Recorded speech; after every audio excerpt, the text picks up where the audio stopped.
스토킹 범죄 재발 방지 및 안전대책 마련을 위한 기자회견, 진보당 안산시 위원회에서 준비한 기자회견을 시작하려고 합니다. 먼저 첫 번째 발언입니다. 신당역 스토킹 살해 사건의 문제점에 대해서 발언해 주시겠습니다. 진보당 안산시 위원회 정세경 부위원장님을 모시겠습니다. 안녕하세요. 진보당 안산시의원회 부위원장 정세경입니다. 저는 노동 현장에서 일하는 여성 노동자입니다. 신당역 스토킹 범죄 살인 사건을 추모하며 이 범죄가 여성 노동자가 일하는 일터에서 벌어진 사건이기에 다시는 이런 범죄가 일어나지 말아야 한다는 간절한 마음으로 이 자리에 섰습니다. 피해자가 야간 근무 중 홀로 신당역 구내 여자 화장실을 순찰하다 살해된 것은 업무상 재해에 따른 산재 사망으로 인정되어야 합니다. 입사 동기인 남성 직원에게 3년간 300여 차례 전화를 받는 등 스토킹과 불법 촬영, 협박을 당하다가 2차례나 고소한 상태였지만 직장인 서울교통공사는 가해자를 직위, 해제한 것 외에는 아무런 조처를 취하지 않았습니다. 가해자가 피해자의 근무지와 야간 근무 일정을 파악했던 내부 전산망에 접촉할 수 없었다면, 야간 순찰 시 경찰관처럼 2인 1조 규정이 있었다면 상황은 달라질 수 있었습니다. 일터에서 여성이 안전하게 일할 권리가 제대로 보장받지 못하고 있기에 제2, 제3의 신당역 사건은 또 발생할 수 있습니다. 법과 제도가 제대로 마련되었다면 막을 수 있었던 범죄였습니다. 2019년 공공기관 작업장 안전 강화 대책이라는 것이 마련되어 위험 작업장의 2인 1조 근무는 의무화되었습니다. 하지만 칸마다 비상벨이 설치될 정도로 범죄의 위험성이 높은 지하철역 내 여자 화장실 순찰 업무는 2인 1조 근무 규정이 없었습니다. 서울교통공사는 스크린도어 수리 업무가 위험하듯 야간 순찰 업무 또한 위험 업무로 규정했어야 했습니다. 또한 직장 내 성폭력이 산재로 인정되는 비율이 높아지고 있지만 여전히 산업안전보건법이나 산업재해보상법 등 관련 법에는 그러한 규정이 명시되어 있지 않습니다. 노동자의 안전을 보장하기 위한 산재 관련법에 성폭력으로부터 여성 노동자의 안전과 노동권을 보장하는 규정을 포함시키는 것이 마땅합니다. 착하고 좋은 사람인데 누가 신고했을까? 수군대는 직원들 틈에서 피해 사실을 숨기며 일해야 했던 피해자의 고통은 지금 이 순간에도 수많은 일터에 숨죽이며 존재하고 있습니다. 여성 노동자 개인이 짊어지는 불미스러운 일이 아니라 회사가 책임져야 할 노동권으로 규정되어야 제도가 마련되고 실행까지 이룰 수 있는 것입니다. 중소사업장이 밀집되어 있는 노동자 도시 안산, 생명과 안전을 위해 다른 지역보다 선두에서 여성 안전 실태 조사와 제도 개선을 위해 대책 마련에 나설 것을 적극 요구합니다. 두려운 현실에 맞서 홀로 싸웠던 피해자의 희생과 용기가 헛되지 않도록 이제 스토킹 범죄가 뿌리 뽑힐 수 있도록 지역에서 함께 맞서 싸워나가겠습니다. 고맙습니다. 네, 안녕하세요. 저는 안산에 살고 있는 청년 김도연이라고 합니다. 경기청년진보당 대표직도 함께 하고 있습니다. 우선 저는 제 얘기 먼저 좀 해보려고 하는데요. 제가 혼자 살던 시절 오피스텔은 지하철역 앞에 있었습니다. 걸어서 3분도 채 되지 않는 거리인데 하루는 야근을 하고 지하철역에서 내린 뒤 지하철역에서부터 집까지 휴대폰만 보며 집을 온 적이 있었습니다. 늦은 밤이었고 12시가 넘었기 때문에 주변엔 아무도 없었다고 생각을 했었고 집 앞 1층 엘리베이터를 기다리고 있었습니다. 갑자기 뒤에서 누군가 어깨를 툭툭 치며 휴대폰 번호를 알려줄 수 없냐라고 물어봤습니다. 30대 중반으로 보이는 남성이었고 그 남성은 술에 꽤 취해 있었습니다. 약간 거리가 있었음에도 불구하고 저에게조차 술 냄새가 진동을 했습니다. 순간 당황한 저는 안 돼요라고 이야기하고 바로 열린 엘리베이터 문 안으로 들어갔습니다. 원래 집의 층수를 누르려다 이 사람이 내가 몇 층에 살고 있으면 알면 어떡하지? 라는 두려움이 생겼습니다. 한층 더 높은 층수를 눌러 올라가 결국엔 계단으로 내려왔습니다. 그러고도 한동안은 집 안에 들어가 불을 켜지 않았습니다. 이 사람이 나중에라도 나에게 해코지를 하면 어쩔까 걱정하는 마음에서였습니다. 이거는 저만 겪은 일은 아닙니다.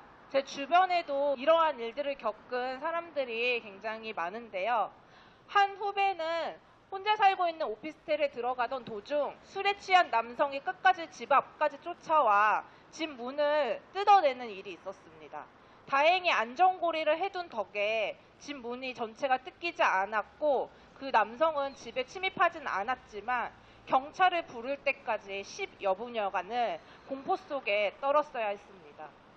결국에 그 후배는 그 집에서 살지 못한 채 월세방을 나와 다른 집으로 이사를 해야 했고 경찰에 신고는 했었지만 처벌할 수 있는 것이 마땅치 않아 그냥 그 사건은 유야무야 지나가 버렸습니다. 이런 일들은 청년들에게만 있는 것은 아닙니다. 기자회견을 준비하면서 안산에도 비슷한 사례가 있을까 찾아보았습니다. 올해 6월 안산에서 신변 보호를 받던 40대 여성이 스토킹을 하던 60대 남성에게 살해당하는 일이 있었습니다. 이 가해자는 자신을 만나주지 않는다는 이유로 헤어진 여자친구를 흉기로 찔러 살해했습니다. 작년 10월 스토킹 처벌법이 시행된 이후 신고된 건수는 237건이라고 합니다. 매월 20건 이상의 스토킹 사건이 신고되고 기소되고 있지만 제대로 된 처벌은 이뤄지지 않고 있습니다. 또한 이렇게 신고되거나 기소되지 않은 사건들은 아예 알려지지조차 못하고 있습니다. 여성의 안전 문제, 스토킹 문제, 개인의 노력으로만 해결할 수 있는 문제는 아닙니다. 우리 사회 모두가 이 문제에 대해서 함께 해결하기 위해 노력하는 모습을 보여야겠습니다. 안산에도 이러한 사건이 있듯이 내가 살고 있는 이 동네에서 안전함을 느끼지 못한다면 이 동네에서 계속 살아갈 수 없다고 생각을 합니다. 누구에게나 안심하고 다닐 수 있는 안전한 동네가 될 수 있도록 다양한 노력이 필요하다고 생각합니다. 고맙습니다. 네, 진보당 안산시위원회의 입장을 담은 기자회견문 낭독을 하겠습니다. 진보당 안산시위원회 위원장 박범수입니다. 막을 수 있었다. 신당역 스토킹 범죄 살인 사건을 추모합니다. 이번 사건을 보며 많은 시민들은 슬픔과 안타까움을 느꼈습니다. 이 사건은 막을 수 있었기 때문입니다. 고인이 된 피해자는 이미 2021년 10월 가해자를 불법 촬영 및 유포 협박 건으로 고소했습니다. 이에 경찰과 검찰이 구속수사를 요청하였지만 법원은 주거가 일정하고 도주 우려가 없다는 이유로 구속영장을 기각하였습니다. 그리고 피해자가 올해 1월 다시 가해자를 스토킹 처벌법으로 고소했지만 가해자 구속영장은 청구조차 이루어지지 않았습니다. 2019년부터 전주환으로부터 350여 차례 만나달라는 일방적인 연락을 받고 불법 촬영물을 빌미로 협박까지 받았습니다. 고소 후 경찰은 피해자를 상대로 위험성 판단 체크리스트를 작성했지만 위험성 없음 또는 낮다는 결론을 내렸습니다.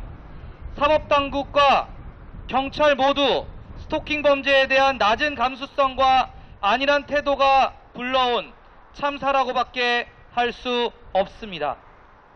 분명 막을 수 있었습니다. 그래서 더 안타깝습니다. 나는 운이 좋아서 살아남았다라고 여성들이 이야기합니다. 누구에게나 일어날 수 있는 범죄였고 평범한 일하는 현장에서 일어난 범죄였습니다. 하지만 여성부, 정치권, 고인의 회사는 아직 정신을 차리지 못했습니다. 여성부 장관은 살해된 피해자가 여가부의 다양한 1366이나 그런 걸 통해서 자신을 보호할 수 있는지에 대해서 상담받았다면 이런 비극적인 사건으로 가지 않았을 것이라고 피해자를 탓하는 뉘앙스의 망언을 내뱉었습니다. 좋아하는데 안 받아줘서 따위의 일로 생각하는 서울시의원의 발언, 여성을 당직 업무에서 배제하겠다라는 본질 이탈의 대책을 내놓은 서울교통공사 사장의 발언 등은 참담하기까지 합니다. 막을 수 있었습니다. 하지만 우리 사회는 준비되어 있지 않았습니다. 진보당은 다음과 같이 실천할 것을 밝히며 안산시와 안산시의회에 요구합니다. 진보당 안산시의원회는 오늘 선포 기자회견을 시작으로 지역 거점에 추모행동과 정당 연설회를 개최할 것이며 곳곳에서 피켓 시위를 진행할 예정입니다. 또한 지자체 차원으로 제도 개선 마련을 위한 토론회 등 다양한 활동을 전개할 것입니다. 그리고 안산시와 안산시의회에 요구합니다. 중앙에서뿐만 아니라 지역적 대응이 필요합니다. 많은 스토킹 범죄와 안전사고가 지역에서 발생하고 있지만 지자체 차원의 별다른 대책을 내놓고 있지 못합니다. 안산시 차원의 대책 마련을 위하여 안산시, 안산시의회, 진보정당, 여성단체가 함께하는 토론회를 개최할 것을 요구합니다. 막을 수 있었습니다. 이런 범죄로부터 사랑하는 사람, 내 이웃, 내 자녀를 지키기 위해 함께 머리를 맞대고 지혜를 모았으면 좋겠습니다. 이상으로 기자회견 마치겠습니다.